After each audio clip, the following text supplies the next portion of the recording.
Ever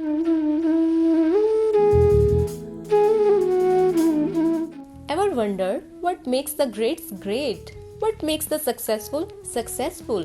What makes the brilliant brilliant? Our Tuesday meetups with the celebrities of pharma industry and science are your one-stop shop to all these answers and more.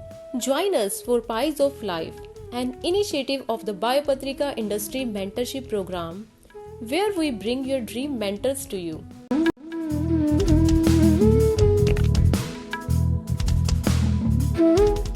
Hello, everyone. Welcome to our mentorship session by Biopatrika. Yeah, so welcome all to our Pies of Life. He ventured into the scientific realm with a PhD and postdoc on tuberculosis. From applying for scientific fellowships to being the granting authority as the CEO of the DBT Wellcome Trust India Alliance, he really has done it all. He has been an essential part of Novartis, AstraZeneca, Syngene, and Biocon, critically contributing to their diverse therapeutic portfolio. And today he continues his association with microbiology as the Senior Vice President for Global Operations with Bugworks Research Inc., an antimicrobial resistance and immuno-oncology solutions provider based out of Bangalore. He's charismatic, successful, dynamic. And if you've seen his LinkedIn activity, you know he's always humble. Welcome to a Te with Vasan Sambandamurthy. Vasan, I invite you to please share your story, and then we can have some questions from everyone. Great. Thank you so much, Charu, for those kind words. And first of all, thank you so much, Biopatrika. I really extremely enthusiastic, a lot of energy. I'm really glad that I have this opportunity to interact with this small group.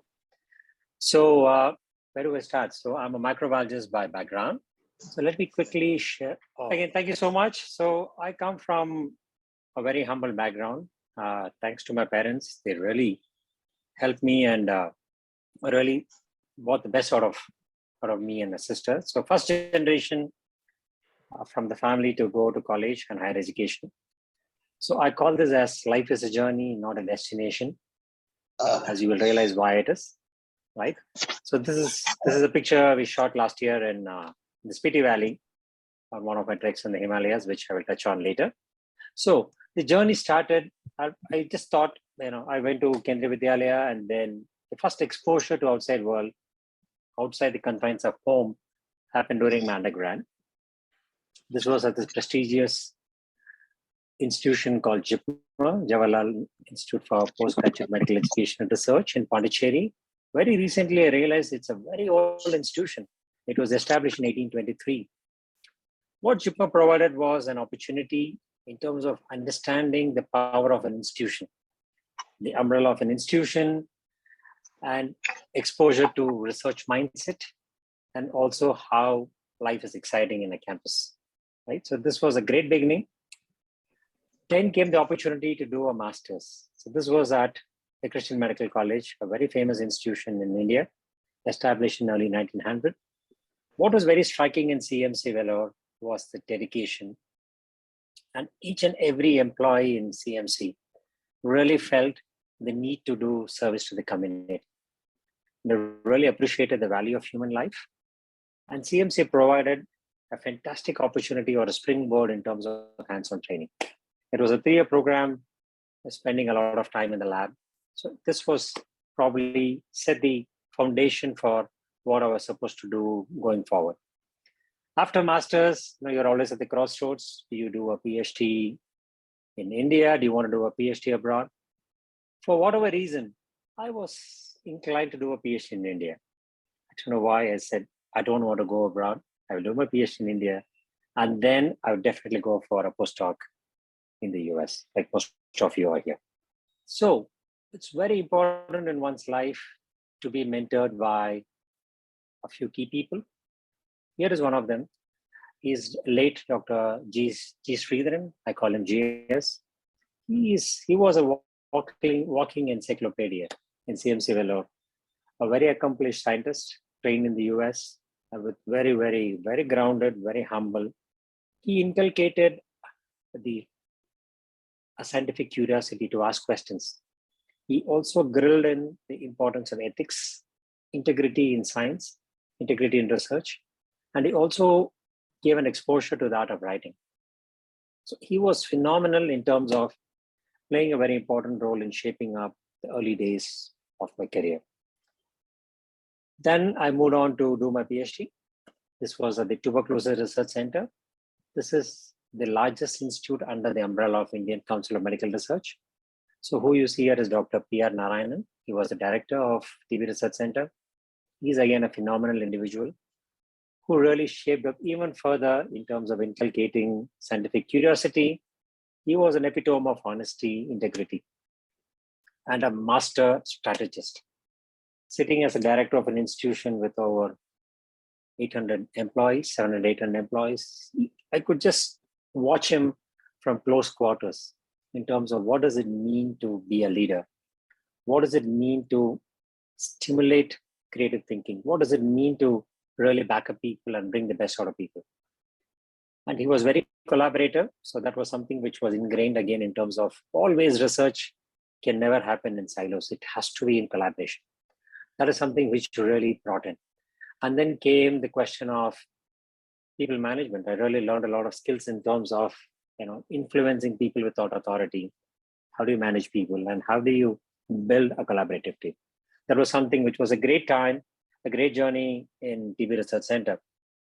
And these were all very early days. This was 1994 to 1999. I was probably one of the first early researchers to indulge or do research in molecular biology.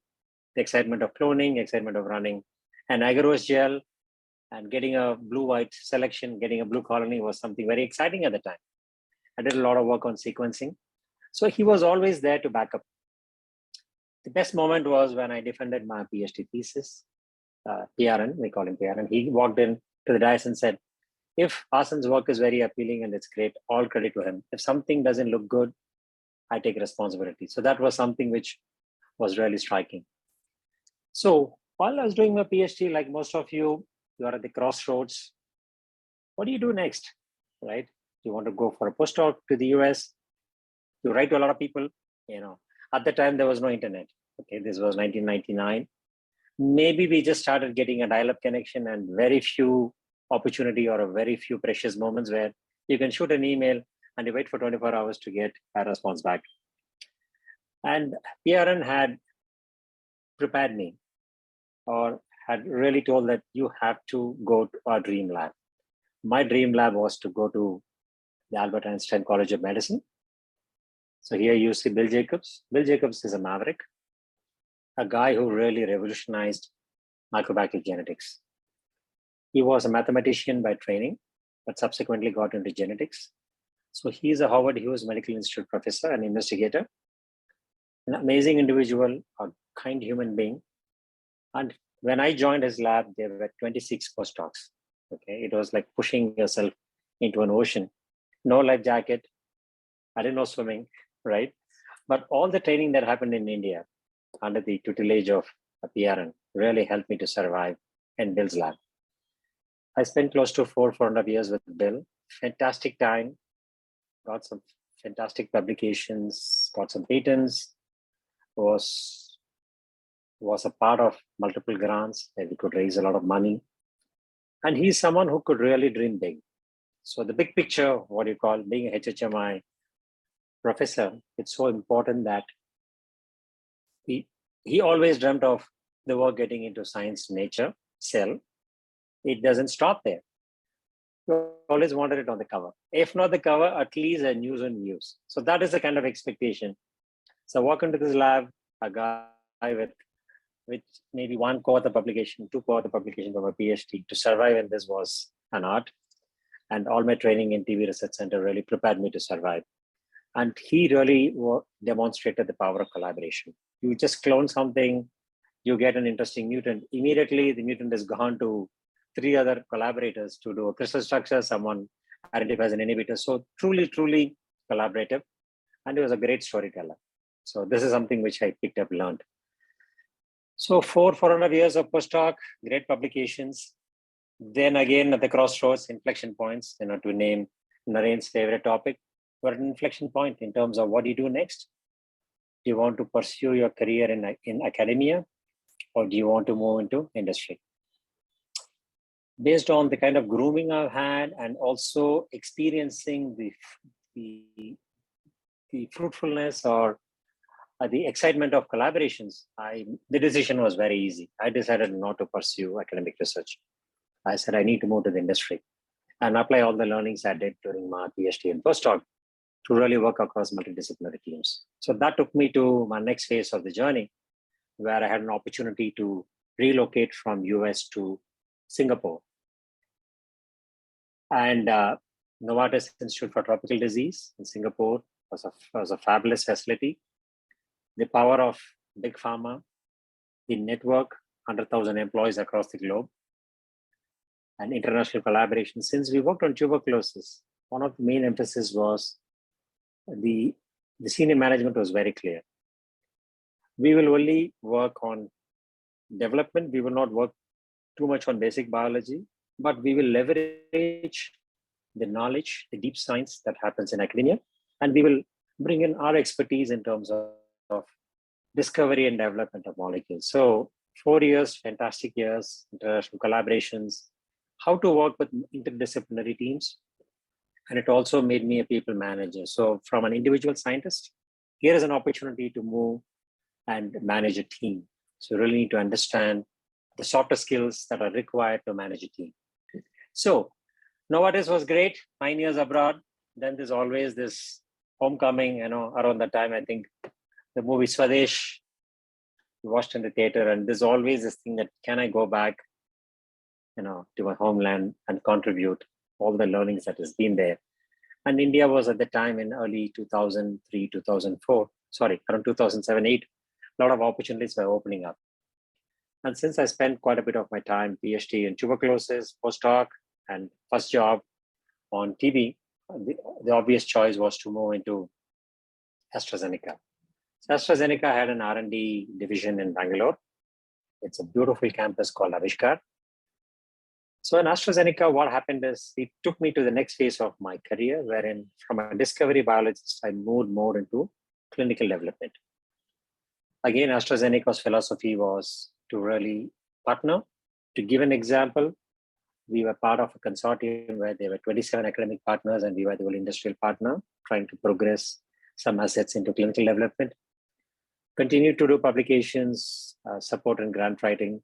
And here is when I really started liking the field of program management, where you learn how to manage projects from start to finish, trying to bring in a diverse set of stakeholders and then keep the ball rolling. Great experience. Again, the great story here was, we got some fantastic publications and also took a couple of molecules, one into phase 2, a TB molecule, another molecule, the malaria molecule, which made it to the cover of Week. This was something which recently finished a phase 1 trial in Australia. Again, a great time. In 2014, AstraZeneca decided to shut its R&D. So here comes a real opportunity or a disaster, depending on how you look at it, in terms of an R&D shutting down. So we have to go back again and start looking for opportunity. That was when I got this opportunity to move to Biocon. I spent 6 great years in Biocon, phenomenal. So what Biocon provided was an opportunity to being a specialist in TB genetics and TB biology to a generalist. I further strengthened my expertise and knowledge in program management, moved to newer areas. Again, the question of moving outside a comfort zone. So Biocon provided that opportunity to move out into newer areas of inflammation, diabetes, oncology, and autoimmunity. And I really got an opportunity to explore different technology platforms, small interfering RNAs, monoclonal antibodies, oral peptides, and also further strengthened the nuance of influencing without power, and also build a lot of business partnerships. And that brings us to Dr. Naren Chirumale. So he joined as the R&D head, phenomenal time, maybe a little over 2.5 years. We cycled, we had lots of fun, good food, music. And what you see at the bottom, the guy with the red t-shirt was my immediate line manager. His name is Srisha. Again, a phenomenal guy. So work becomes joyful, work becomes exciting when you have good leaders. So thanks to Naren and Srish for making having a great time in Biocon. Again, comes with Kiran here. Kiran is a phenomenal leader. So she's a visionary, truly a visionary. And I was extremely privileged and honored to spend 6 years working very closely with her to build a pipeline of products, and fantastic time there. And then the pandemic set in. So I was doing a lot of introspection, and all the way from starting an idea on the bench, taking something to the clinic. And around pandemic, one of the projects I worked on was repurposed to treat cytokine release syndrome in COVID-19 patients. So that really completed the circle. That's when I asked the question, what do I want to do next? Then came this opportunity to work on a much bigger canvas. So I got the opportunity to head a very very forward-looking and an exciting journey of being the head of India Alliance, an international funding agency which catalyzed innovation and really created and strengthened the ecosystem around research, innovation, and how to connect science and society. So the piece of India Alliance really taught me how to manage a team end-to-end. You are responsible from entry to exit, as well as an opportunity to connect with society and be an enabler. So I really love this quote. We all get the exact same 365 days. The only difference is what we do with them. You learn from yesterday, leave for today, and hope for tomorrow, which is truly what is a reflection of my humble journey. And most importantly, I really love being on the mountains. I do a lot of cycling. I'm an avid runner. And being out in nature is something which is really fantastic. So with that, I'll stop there and say thank you for your patient listening. And I'll be happy to take questions. Thank you, Vasan. I think everyone can just raise their hands if they have a question, or put it in the chat box if you're shy. And I think Vikram will assist you with the moderation. So before I think I'll just ask a question straight up, Vasan. I think it's an excellent opportunity, right, to be chosen. Sorry, Naren. It's an excellent opportunity to be chosen for heading the DBT Wellcome Trust Alliance. I mean, you are the person who's making the decision, or you are in the group of people who is making a decision on what science will be done in India, and what science gets the money, and what's important for India. So what were the three things, for example, which were very important for you, that these three things are required by India to be produced in India? And if you took any huge risks with any proposals that you approved? Excellent question. Probably I'll break it up into multiple responses. The question was, what was my contribution in terms of strengthening an existing system, right? India Alliance, when I took over, was already a 12-year-old organization. They already had certain fellowships, catering to individual scientists, depending on the stage of the career. It could be an early career scientist, an intermediate, or a senior fellowship. Just around a year before I joined, we also launched what is called a Team Science Grant and Clinical Research Center. This is basically to foster collaboration and push or nudge institutions to open up and collaborate across different institutions. So so it was already a well-oiled and a fantastic process. All that was needed was, it was during pandemic time, had to ensure business continuity. So that was the top priority, to really run and ensure that there is no impact or no delays from our end. That's something we really made sure. And have an ear and eyes on the ground and talk to the researchers, because a lot of them faced disruption in terms of research, in terms of funding, lockdowns. So all of them had a lot of impact. So we really embarked on a survey to really hear them out.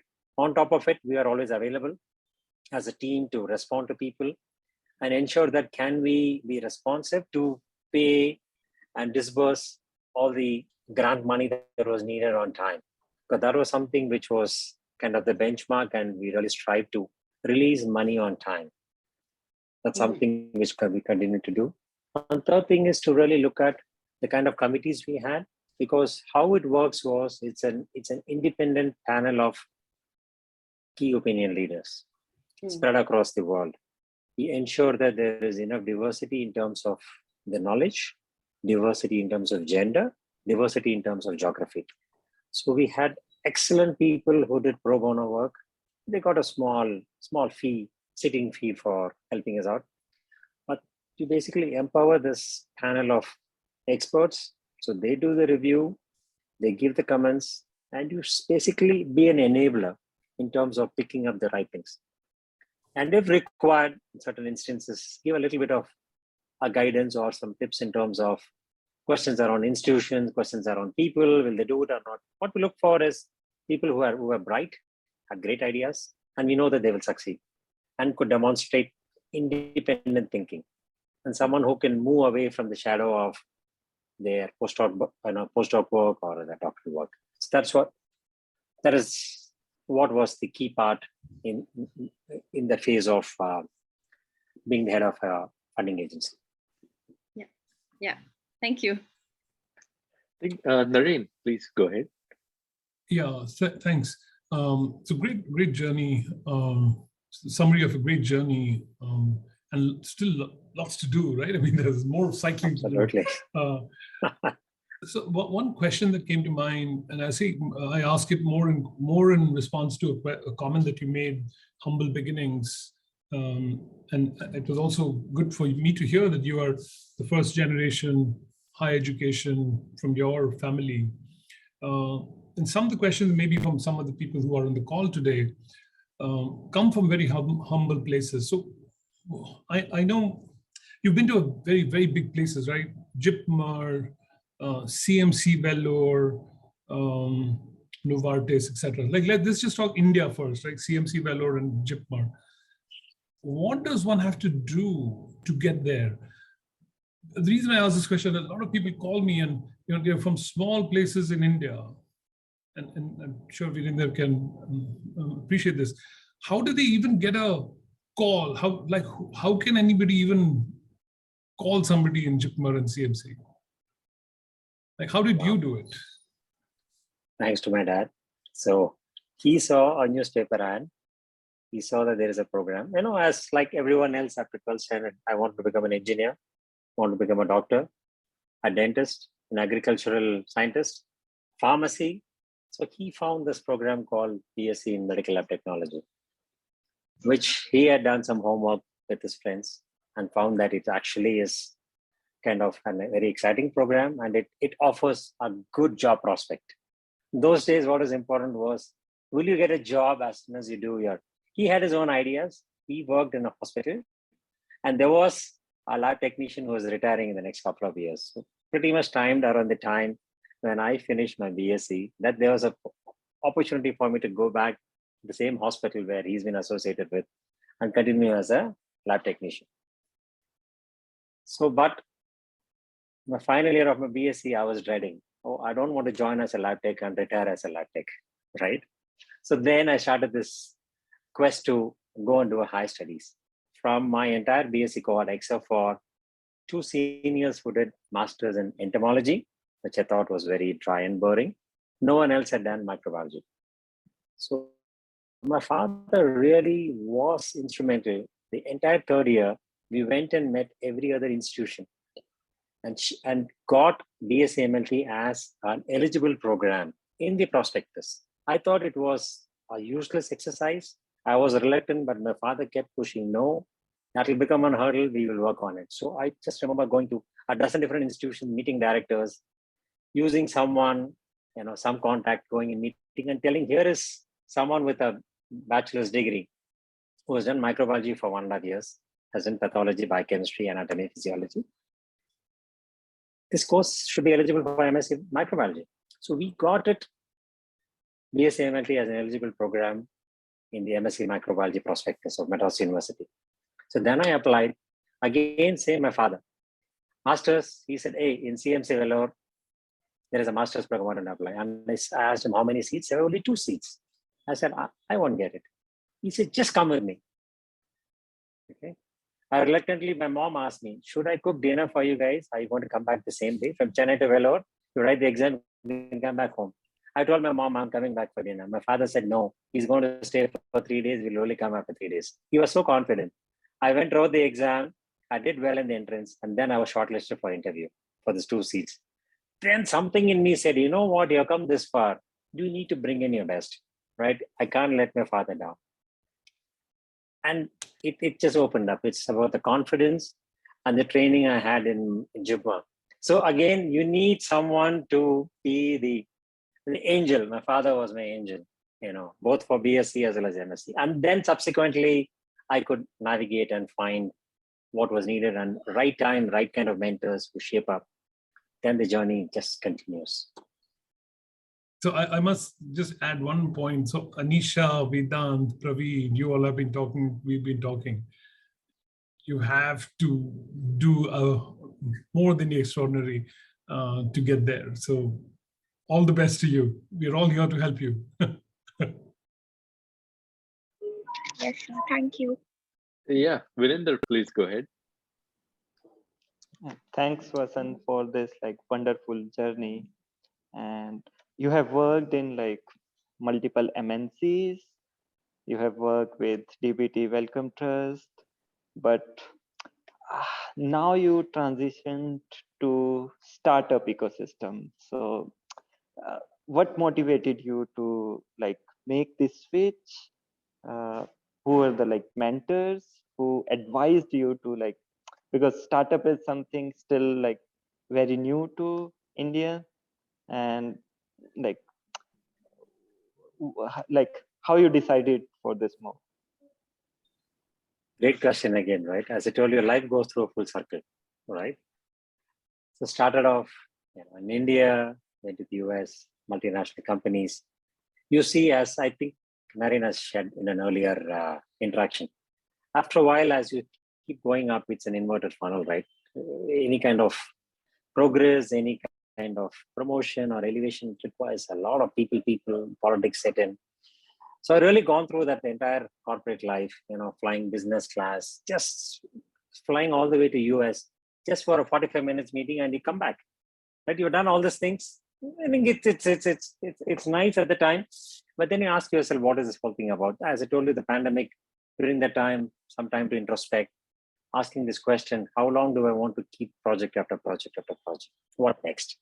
Can there be an incremental innovation? Can I take some risks? So that brings me to the point of, in life, you go through different phases, right? One is an educational, what you call benchmarks or milestones. After that, professional. Then comes this financial nirvana. At some stage, you want to buy a house, you take a loan, you have EMIs. At some stage, you are EMI free. So when AstraZeneca shut its door in 2014, I could just look around. There were 80 of us. Almost 75 of them were weeping because they all dreamt of retiring in the same place. I saw it as an opportunity to come out. And then, of course, when companies closed down, you do get a financial handshake, right? So immediately went, finished all my loans, and it was great. From that day onwards, I started enjoying the work. The entire phase in Biocon, I never had any worry or stress of holding on to a job. I saw it as an opportunity to learn, to contribute, and be valued and add value. Once that hits, you always hit this plateau, right? When the plateau comes, then you say, what is that I need to do to move to my next phase? When you look back, finance is not a problem. Let me take some chances, right? So then you move. So that's when I moved to India Alliance.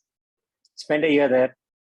And after a year, I realized that I still can do something. I still have a lot of energy and an experience to do something in the startup space. I was thinking of doing something on my own. But then again, there was a little bit of the hurdle is very high, right? Startup, getting some good ideas. I didn't have the time to sit and think. Then came this opportunity to jump into a startup where two of the co-founders were my former colleagues at AstraZeneca, and a couple of other colleagues, my teammates, and my colleagues. They were all part of Bugworks. So it was a very well-known ecosystem. I knew the risks involved, but more than the risk, what outweighed the decision was the opportunity and the exciting, cutting-edge work. What we do, being very nimble, and the closeness, and now I just walk to the lab in jeans and shirt, and that casualness. And there is no hierarchy. We don't have business cards. It's been 3 months. I still don't have a business card. We don't have rooms with labels, nothing. It's just the entire environment or the ecosystem is so exciting. So that's what took me there, and I'm ready for the journey. Thank you. Thank you for your insights. Nagesh, please go ahead. Yes, hello, sir. Am I audible? Hi, Nagesh. Sir, thank you for sharing your experience. I really enjoyed it. I want to ask that, many of my friends are there who are applying for PhD in abroad, but they are not successfully qualified. But simultaneously, they are receiving job opportunities at companies like Cipla or other companies where they are in the R&D department. So, what is your opinion that how is it different? Is there any similarity that companies in India like Cipla or other companies are doing R&D or the institutes in abroad are doing R&D? So, what do you see the difference or similarity for the growth or opportunity? Thanks, Nagesh, for that question. So the question is, your friends are trying for a PhD in the US till they get, a call or an opportunity. Is it advisable to take a job in the Indian pharma? The answer, it all boils down to an individual, right? What your interests are. I personally feel that it's good to do a postdoc because that really gives you the ability to be independent, think, establish yourself as someone who, you build your credentials, right, in terms of publications, supporting some grants. And then I think you should take a deviation, whether to continue in academia or industry. I suggest that everyone here, you should keep trying now that you have, all of us have good connectivity and you're virtually connected in real time with everyone across the world. Just keep trying. You just need to really, what you call, streamline your thought process, your, a story, a journey story of who you are, what you aspire to. And I'm sure that there is always a suitable lab where you will get an opportunity. And I think the postdoc becomes very, very important. After that, it gives you this multiple opportunity. You can pursue science in academia. Now comes the non-research career, right? Like the India Alliance. You can be in a health policy. You can work for a foundation.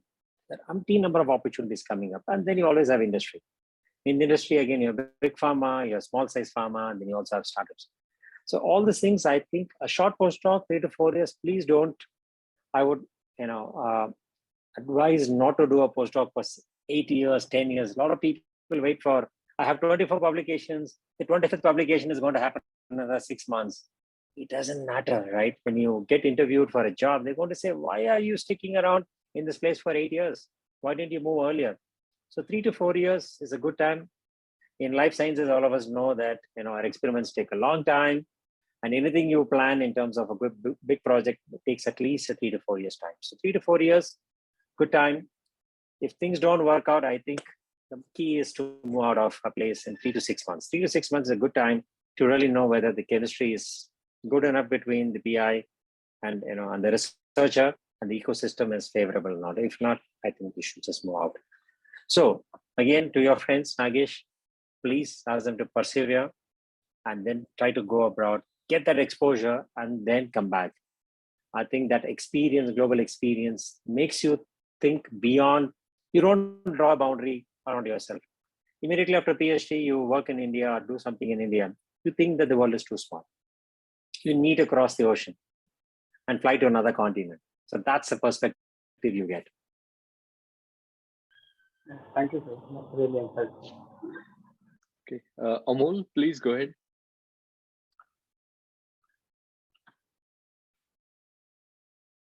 Amol, you're on mute. Yeah, sorry. Now is it okay? Am I audible now? Yes, you are. Yep. So, sir, you have a really amazing journey, and the striking thing which I noted is you have, throughout your journey, you have explored a new horizons, like moving out of your sort of comfort zone, I would say, and entering into the new arenas and all. So I would like to know, or I would like to take your advice in the sense that to get like you mentioned about one good thing, that to be to create a value or to contribute in some field.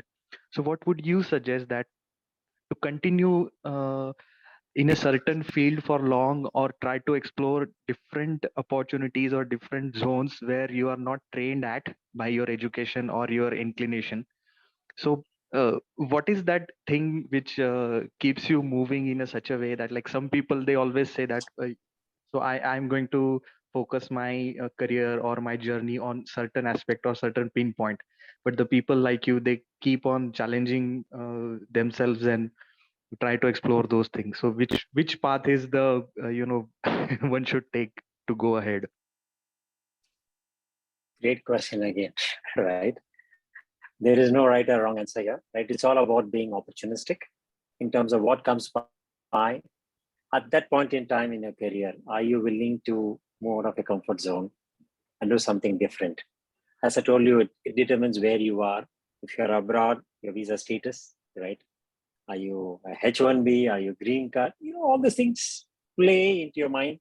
Second comes your financial status, then your family by the time you get into. So all put together, you have to look at totality of evidence. And then there is this fire in the belly in terms of, what, I really like this, let me just do it. So you have to go with your gut instincts. That's where mentors really help, right? They are like sounding boards. You talk to them.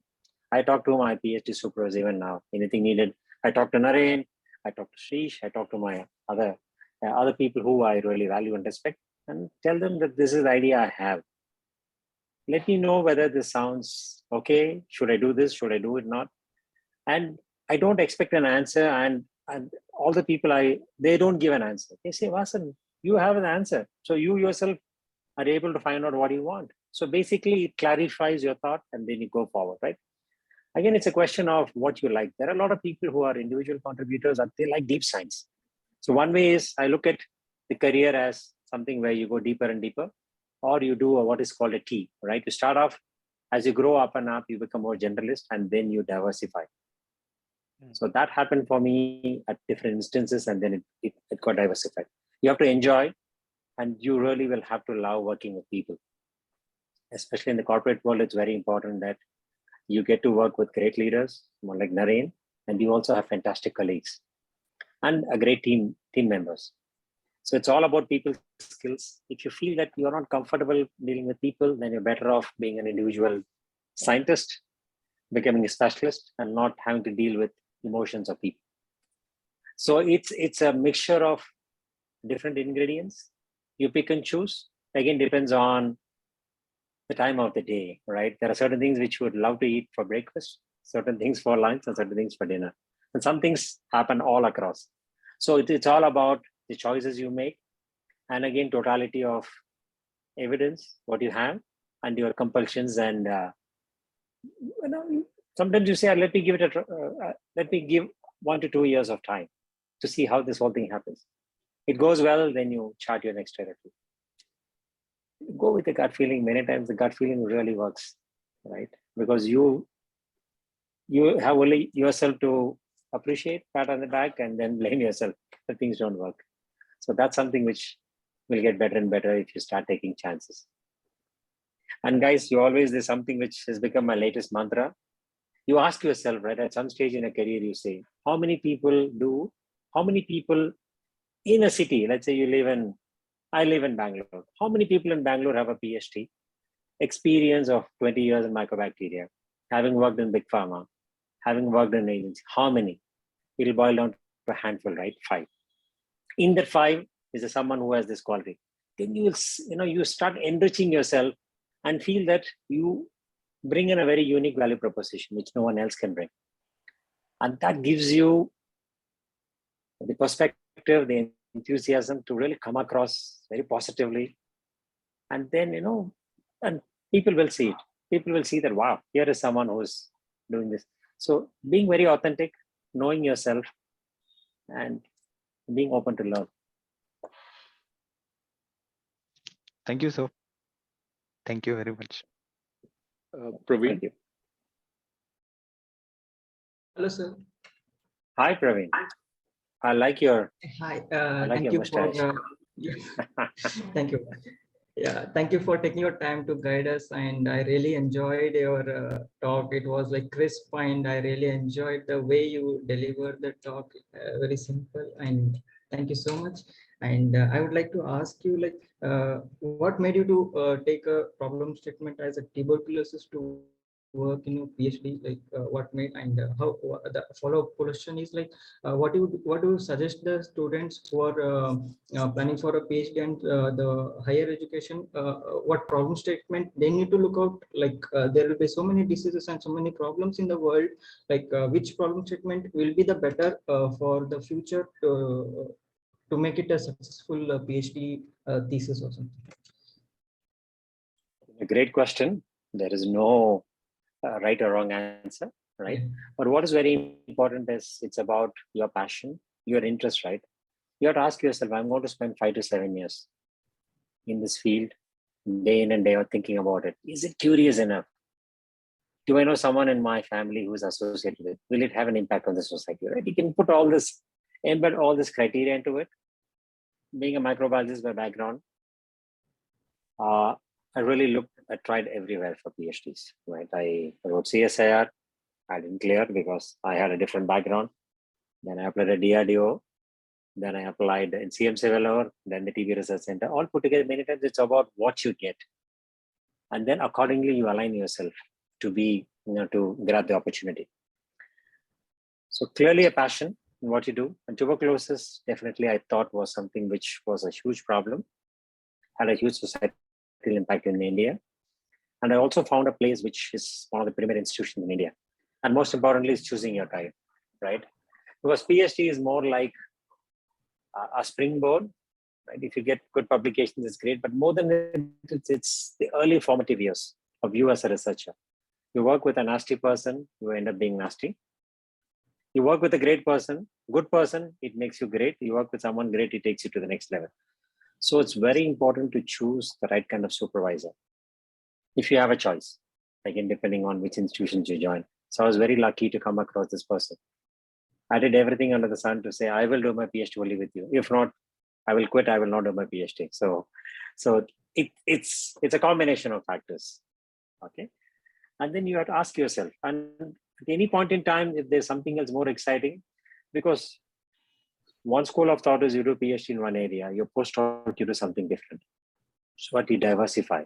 So I've been a prokaryote biologist for 15 years. I still reading about eukaryotes, understanding genetics. It's too complicated. So if you ask me, if given an opportunity, I would probably try to diversify post-PhD into different areas in postdoc so that you get newer skill sets, newer knowledge. Yeah. Thank you, sir. And I was a little bit excited because I also worked on tuberculosis in my master's thesis. Okay, excellent. We should connect after this call. All right. Yeah. I would love to learn more from you in terms of what you're doing and where you are now. Sure. Yeah. Thank you so much. Welcome. So in the interest of time, let's switch things up a little bit. Vasan, Raji has an exciting rapid fire round for you. So these are, I think, small questions, one-word answers, get to know you a little bit, personally a little bit better. Raji, off to you. Yeah. Okay. So, hi, Vasan. Hi, Can we Rajvi. start? Hi. Yes, please. Yeah. So, first question is, which 3 words best sums up you and your vision? Sums up me and? Your vision. My vision. Enabler, enthusiastic, the world is colorful. Okay. What is your inflection point in this entire journey? Multiple inflections. The key is getting to my PhD.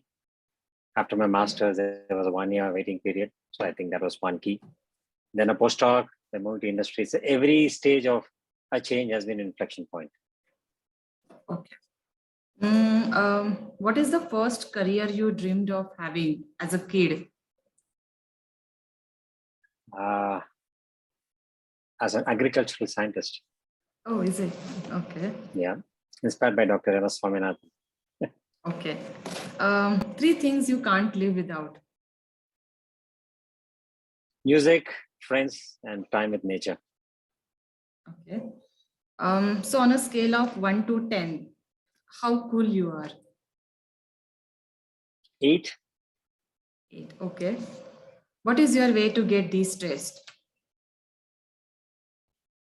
Go out for a run. Listen to some music. Okay. What qualities do you value or appreciate in the people with whom you spend time? Someone who is very authentic.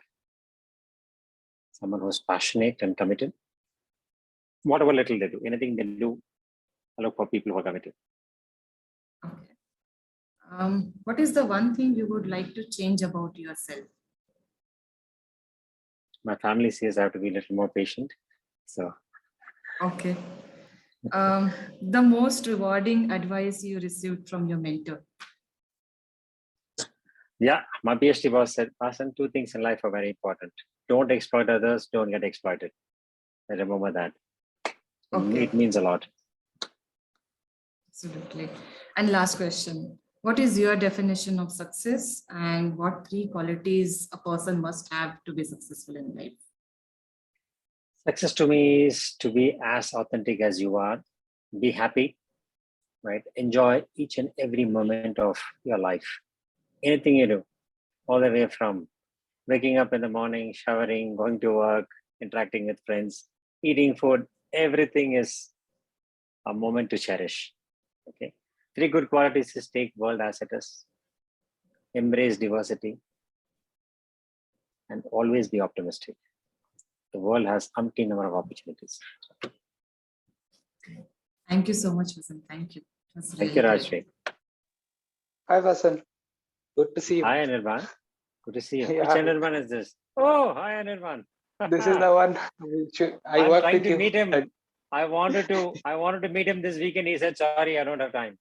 Yeah, sorry, I couldn't make it, but I'll make it next time. Go ahead, Anirban. So, go ahead. So I would like to take your opinion, or your vision that how important in India, in abroad, there are a lot of integration centers where both the ideas of academia and industry meets, so that they can fulfill each other. Because now I'm working in academia, I can, sometimes I feel that I have some good ideas, good publication, but that is not translating well in the human need or something. So do you think there should be a common center or common platform or conference kind of thing where both the sides can meet and discuss and bring the science forward? Absolutely. Great question, Anirban. I don't think, ideas are like, you can never bottle up ideas, right? They overflow. You can never do that, right? So it's about reaching out to the right kind of stakeholders, right kind of people where you can bounce off your ideas. Of course, for example, right, I work in CCamp. CCamp is probably incubated more than 70 or 80 companies. And it's really nice. So you walk around, talk to people, and someone wants to know about regulatory sciences, someone wants to know about devices, somebody wants to develop a capital for device. So this kind of bio-incubators in Bangalore, we have CCamp. On that side of town, you have Bangalore Bio-Innovation Center. Then around Koramangala, you have IKP Knowledge Park. So a lot of small clusters are coming in. I think the onus is on individual like you and me to go and talk to people, use your network. The network theory really works very well here. You really need to talk to people and say, hey, this is my idea. Can you connect me to the right kind of people in your network? Forthcoming, proactive, reach out. And I'm sure that you will have someone who will appreciate and sync up with your idea and then refine it and take it to the next level. So you have to keep on trying this till you find a suitable receptor for it, right? You are an enzyme or it's like an antigen antibody. The antibody, once it's thrown in, it will go and find its antigen. So something like that, your ideas will find a recipient. And keep refining, be open to criticism, be ready to accept if people are giving you some suggestions, and you should know what to follow, what not to follow. Ultimately, you are your own judge, right? And that way you have more conviction and the confidence to take things forward. Okay, thanks, Vasan. Hi, Vasan. I have a quick question. Yes, this is Vikram. I like your smile. You are so enthusiastic and smiling all the time. Go ahead, Vikram. Yeah, thank you. Yeah, so you did your postdoc here in US. You worked in like really great places. And then you also mentioned that there was this, you watched this Swadesh movie and then you want to go back. So like, how difficult was that to go back and then, start, or it was like, was it easy or was it difficult? Great question. So me and my wife, so we got married in India. She did a PhD in the same institution. We were very clear that we wanted to go back to India. I finished my postdoc, you finished PhD, we go back. And all my friends in the US kept ridiculing, saying, we said the same thing 15 years back, we're still here. Let's see. Exactly 4 years down the line, we just told that we are going back. I actually got the first job in AstraZeneca. I should have moved back to Astra. But then something happened for good and I took a small detour to Singapore. So we were very clear in your mind for whatever reason, for family, and said, you know what, I just want to go spend time there. Maybe the training in India and the influence from my mentors that you can always come back and do great things. And that confidence was deeply ingrained. So that really helped. So we had no questions about it. We wanted to move. Only thing is that Singapore was a small detour. 4 years, lots of money, great quality of life, fantastic things you can ask for. But still we said, it's not about money. We need something else. So let's move back. So that brought me back to India. Oh, okay. Well, thank you. Yeah. So before we wrap up, Raji has a quick question. Yes, Raji.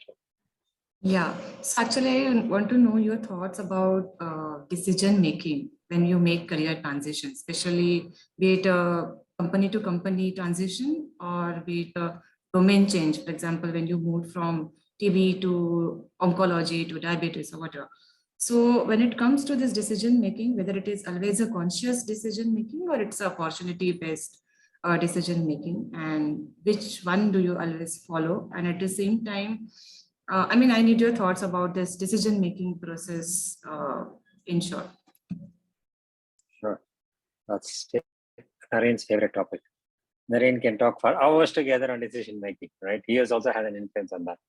So decisions in your career again depends on if you have the luxury, liberty to choose, you choose what you want. Sometimes you don't have the liberty, it's just an opportunity. And situation, as I told you, the totality of everything put together, you say, you know what? I can't be too picky. Let me just try this out. And that's where comes your enthusiasm and optimism. And also having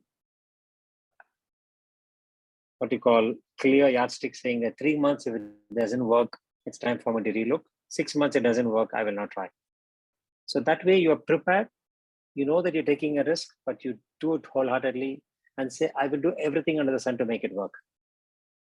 An example, I had to travel from one end of Bangalore to the other end. Naren knows, spend 3 to 4 hours. It's backbreaking and totally a waste of your time, prime time in your life. But you still will have to find ways to make it work. You do public transport, you get a driver, you just do whatever it takes to make it happen. And it's all about that belief and confidence to make it happen. Decision making, it's a very complex term. When you do decision making in your personal life, it's very different. You need to know who's going to be impacted. It's me, my immediate family. That's all right. If you do make decisions in projects, your bosses, your colleagues, and your direct reports. So it's a complex situation. There's no easy answer for that, actually.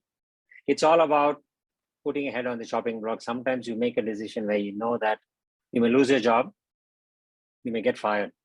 But if you really believe in the data, you firmly believe in the gut feeling, you do it, good leaders will appreciate it. Good leaders will say, you know what, here is a guy who really went overboard or went outside his comfort zone and took a decision rather than just farming it up to. It's what is called upward delegation, right? I can't decide, I send it to my boss. My boss says, I can't decide, he sends to his or her boss. That way you never learn, right? If given an opportunity to make a decision, you should make it. And then you bear the consequences, be it positive or negative. So Naren does that. In project meetings, he says, guys, in today's meeting, you are the decision maker. You make a decision, and then we'll deal with what happens later. That kind of a confidence and that kind of an opportunity really brings the best in you, and you learn. All of us make mistakes. I made a lot of mistakes, a lot of blunders, but you learn. Don't make the same mistake. And that's what learning is all about. Yeah, thank you so much. Yeah. So I guess we are almost out of time. So thank you so much, Vasan, for being here, for taking time out and speaking with us, and especially sharing your journey. So once again, thank you so much. And I'm sure our listeners will have more questions. Uh, so guys, please connect with Vasan on LinkedIn. And yeah, I guess we have Charu back. So Charu, would you like to take charge? Yeah, I'm so sorry my laptop blew up, but Vasan, thank you so much. It was really interesting to get your insight, especially on how we want to see the future of science, what kind of, especially with India. I think everybody else really appreciated your Swades feeling, and it's something that you've given a lot of us confidence on. I think that you can make it, even if you go outside, you can come back, you can make it in India, having had all of these global experiences. So thank you everybody for joining this finale of Pies of Life for this season. We're going to take a short summer break and we'll be back in June, perhaps with a very creative inventor who's world renowned. So you have to stay tuned for that, for all our announcements. Please subscribe to our newsletter. That's where you get most of the information. It's on the Biopatrika LinkedIn channel. So see you same time, same place in a month. Thank you so much for the opportunity. Just one last remark. India is a country with 1.3 billion. The globe has a population of what, 6 or 7 billion. There are umpteen number of opportunities. And we probably are extremely privileged to be a handful, maybe a few hundreds, thousands, who have this kind of training, an ability to have this global exposure. We can be problem solvers. Absolutely. Thank you, Vasan. Yeah, absolutely. Thank you so much for this opportunity. I really enjoyed. Thank you so much. Thanks, Vasan. Thank you. Bye-bye. Thank you. Thanks. Bye. Vasan, I do have a follow-up question. If I don't know if anyone asked you that yet. So with at Bugworks, do you offer internships or any sort of job opportunities or shadowing opportunities for our attendees? Bugworks is a small startup, only 22, 23 people. So as of now, internship, yes, somebody can come and spend some time in the lab. Again, it depends on the phase of a project. In terms of opportunity to shadow and learn something, we can discuss it, right? I won't say yes, I won't say no, but as always, we can explore depending on what the requirements are, and it's all about timing. Right? There's a phase where we're looking for someone to come and help us with a particular aspect, and someone is keen, then it really works well. So please reach out on LinkedIn. I can also put my email ID here, and please feel free to connect, and I'll be very happy to, just learn from each one of you as to what you're doing and where your career is heading towards. That's very exciting. Yeah. That's very kind of you. Thank you so much. I think people will definitely reach out for the shadowing opportunities and internships. Sure. Thank you once again. Bye-bye. All of you have a wonderful day. Bye. Have a wonderful day. Bye-bye. Thank you. Bye. Bye-bye.